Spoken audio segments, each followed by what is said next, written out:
Shoutout sa mga kabataan dyan. Manong ulam? Ito ang ulam. Let's cook, papaitan. Let's go, let's go. Kung gusto mong matutunang lutuin to, panoorin hanggang dulo guys. Nuin ang bawang, sibuyas at luya. Paalala, ingat-ingat po, may kutsilyo. Siling green.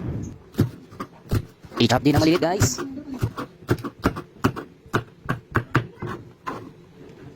Onion legs.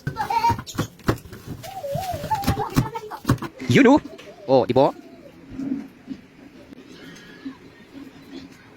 Kalamansi, pampasim.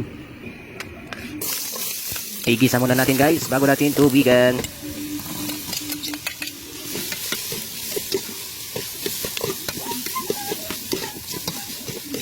Huwag natin kalimutan ng paminta guys. Sabawan na natin guys. Sabay na natin ang kalamansi at ang ating onion leaves guys. Isang pakulupat, ready to serve na. Oh my God! Sabaw pa lang, ulam na. Luto na to. Kain na na.